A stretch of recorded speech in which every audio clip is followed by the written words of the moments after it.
Alkisah.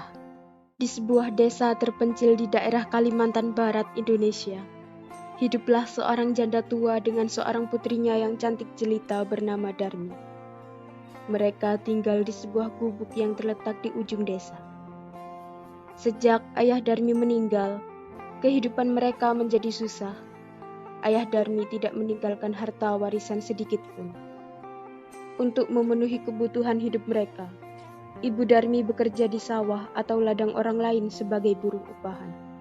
Sementara putrinya, Darmi, seorang gadis yang manja. Apapun yang dimintanya harus dikabulkan. Selain manja, ia juga seorang gadis yang malas. Kerjanya hanya bersolek dan mengagumi kecantikannya di depan cermin. Setiap sore, ia selalu hilir mudik di kampungnya tanpa tujuan yang jelas, kecuali hanya untuk mempertontonkan kecantikannya. Ia sama sekali tidak mau membantu ibunya mencari nafkah. Setiap kali ibunya mengajaknya pergi ke sawah, ia selalu menolak. Nak, ayo bantu ibu bekerja di sawah. Tidak, Bu. Aku tidak mau bekerja di sawah. Nanti kuku dan kulitku kotor terkena lumpur. Apakah kamu tidak kasihan melihat ibumu ini, Nak? Tidak, Bu. Ibu saja yang sudah tua bekerja di sawah. Karena tidak mungkin ada laki-laki yang tertarik pada wajah ibu yang sudah keriput itu. Mendengar jawaban anaknya itu, sang ibu tidak dapat berkata-kata lagi. Dengan perasaan sedih, ia pun berangkat ke sawah untuk bekerja. Sementara si Darmi tetap saja tinggal di gubuk, terus bersolek untuk mempercantik dirinya. Setelah ibunya pulang dari sawah, Darmi meminta uang upah yang diperoleh ibunya untuk dibelikan alat-alat kecantikan. Bu, mana uangnya itu? Jangan, Nak. Uang ini untuk membeli kebutuhan hidup kita hari ini. Tapi, Bu, bedaku sudah habis. Saya harus beli yang baru. Kamu memang anak tidak tahu diri. Taunya menghabiskan uang tapi tidak mau untuk bekerja. Meskipun marah, sang ibu tetap memberikan uang itu kepada Darmi.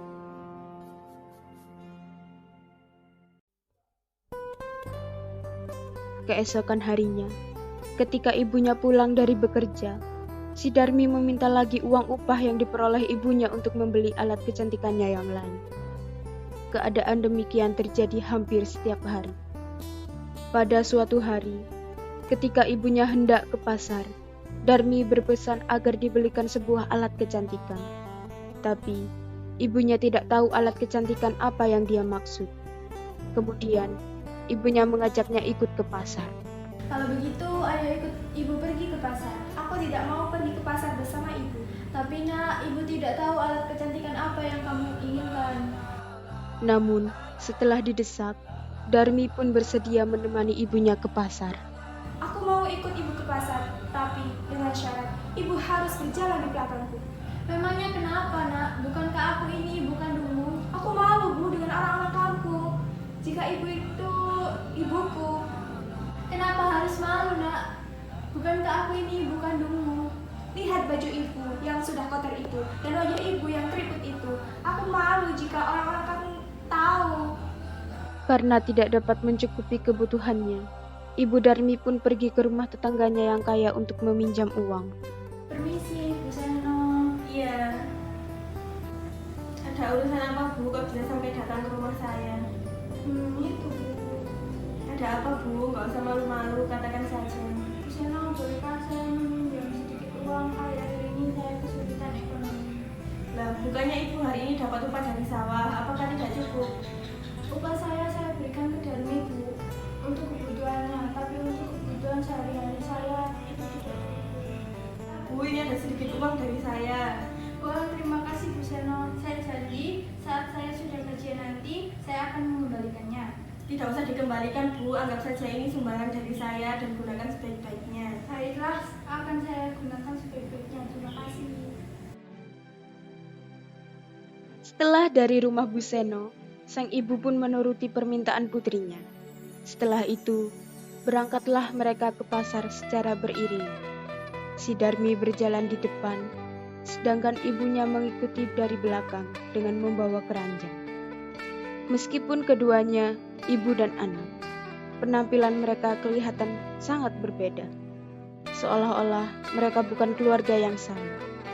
Sang anak terlihat cantik dengan pakaian yang bagus, sedangkan sang ibu kelihatan sangat tua dengan pakaian yang sangat kotor dan penuh tambalan.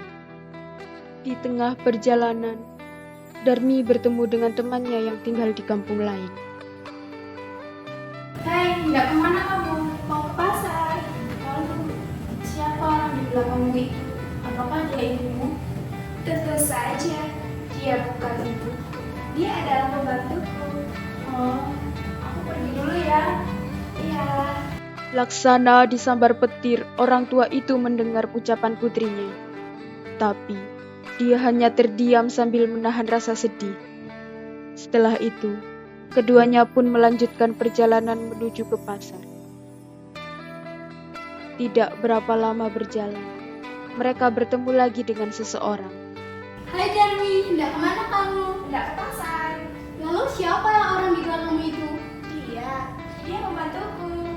Jawaban yang dilontarkan Darmi itu membuat hati ibunya semakin sedih. Baiklah, sampai jumpa. Iya, dadah, hati-hati. Tapi, sang ibu masih kuat menahan rasa sedihnya. Begitulah yang terjadi terus-menerus selama dalam perjalanan menuju ke pasar. Bisa, Mbak. Bisanya Mbak. Silakan. Darmi dan ibu sudah sampai di pasar. Darmi melihat-lihat barang jualan. Ia sangat senang dan tidak menghiraukan bagaimana lelah ibunya di belakangnya. Darmi pun memilih salah satu kedai yang menjual berbagai alat kecantikan. Bu, aku mau beli ini, itu, dan yang itu. Ya ampun, Nak, jangan terlalu berlebihan. Biarkan saja nanti mulai diriku sendiri. Dengan angkuhnya, ia merebut uang yang digenggam ibunya itu dengan kasar. Ibu Darmi hanya mengelus dadanya. Setelah membeli, mereka pun pulang. Darmi dengan perasaan senangnya melenggak-lenggok dengan membawa berbagai alat kecantikannya itu. Sewaktu perjalanan pulang dari pasar, Darmi tidak sengaja bertemu para pemuda yang dari arah berlawanan. Manis, mau kemana nih? Iya, mau kemana nih? Jangan cuekin kami dong. Mau pulang dari pasar. Oh iya, di belakangmu itu siapa? Oh, dia membantuku. Loh, aku kira ibumu. Hah? Gila apa? Orang kayak gitu dibilang ibuku. Pantas saja bajunya sangat jelek. Iya, bajunya sangat jelek, mukanya juga. Dia itu pembantu yang tidak berguna. Harusnya kau tinggalkan saja dia.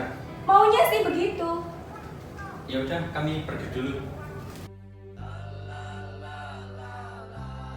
Jawaban yang dilontarkan Darmi itu membuat hati ibunya semakin sedih. Tapi, sang ibu masih kuat menahan rasa sedihnya. Begitulah yang terjadi terus-menerus selama dalam perjalanan menuju ke rumah. Akhirnya, sang ibu berhenti, lalu duduk di pinggir jalan. Hei, ibu sedang apa? Beberapa kali Darmi bertanya, namun sang ibu tetap saja tidak menjawab pertanyaannya. Sesaat kemudian, Darmi melihat mulut ibunya komat-kamit sambil menengadahkan kedua tangannya ke atas. Ya Tuhan, ampunilah hamba-Mu yang lemah ini.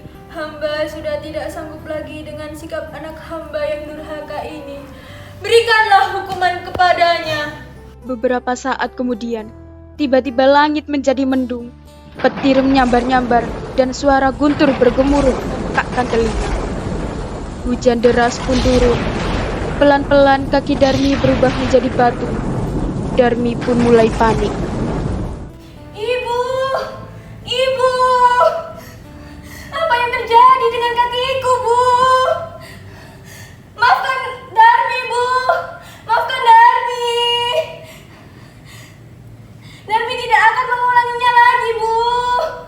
Namun apa hendak dibuat?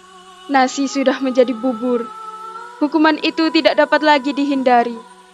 Perlahan-lahan, seluruh tubuh Darmi berubah menjadi batu. Perubahan itu terjadi dari kaki, badan, hingga ke kepala. Gadis durhaka itu hanya bisa menangis dan menangis menyesali perbuatannya. Sebelum kepala anaknya berubah menjadi batu, sang ibu masih melihat air menetes dari kedua mata anaknya. Semua orang yang lewat di tempat itu juga ikut menyaksikan peristiwa itu. Tidak berapa lama, cuaca pun kembali terang seperti sedia kala. Seluruh tubuh Darmi telah menjelma menjadi batu. Batu itu kemudian mereka letakkan di pinggir jalan bersandar ke tebing. Oleh masyarakat setempat, batu itu mereka beri nama Batu Menangis. Batu itu masih tetap dipelihara dengan baik, sehingga masih dapat kita saksikan hingga sekarang.